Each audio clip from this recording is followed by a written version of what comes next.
Assalamu alaikum warahmatullah. My name is Afzal Qureshi. Assalamu alaikum. My name is Hibba Qureshi. And we've been happily married for 9 years, alhamdulillah. Basically ours is essentially an arranged marriage, and by the grace of Allah, Blessed One, at that, we put our faith and trust in our parents in keeping with the traditions of Islam, Ahmadiyyat itself.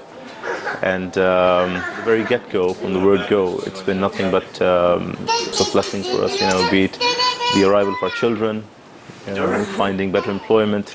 Many times my friends will say there's no way that I'm going to have an arranged marriage. I need to get to know the guy beforehand. And what I say to them is that I'm living testament to the fact that it did work for me, and it could also work for you if you just have the faith and the belief that whatever happens is for the best, and have that faith in Allah. I tell them that they're not praying hard enough. There's a lot of pressure to be quote-unquote successful. You have to be somebody, you have to be somewhere before you can be married. And that gives them the perception, and that's the Western society in general, that if you're not accomplished, you cannot be married.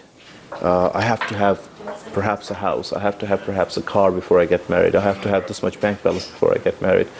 I think the problem with today's generation is that the focus is put on materialistic things. I think the best thing to do is trust the people who know you the most, and those people are your parents. Your parents know what your limits are. They know where you're moderately set. They know where your high and lows are. So they'll find a match for you which will match your highs and lows and then complement you in the best fashion. When you try to do it on your own, it really collides. It really does. It's pretty. Marriage is not a one-time thing. It gets built every day, and it takes work every day, and it takes attention every day. My advice to my young brothers and sisters who are looking to get married, who have just gotten married, it's not easy to adopt and adapt another person. It's not easy to find yourself in a relationship which, for all intents and purposes, is for life. And you may have contrasting things happening. That person may be the exact polar opposite of you. The beauty of our faith, our teachings are actually opposite of each other. We absolutely, and I think that's the compliment. And that's what works. That's what works, and what people try to do is try to find too many compatibilities, and too many similar things can actually collide.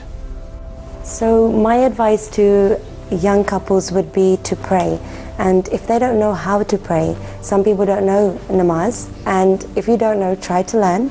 If you can't do that, pray in whatever language you know. That's what my mom used to say to me when I didn't know my namaz fully. She just apni zuban mein kar lo, right? So in your own language. And Allah Ta'ala will show you some signs to let you know whether this is the right one for you.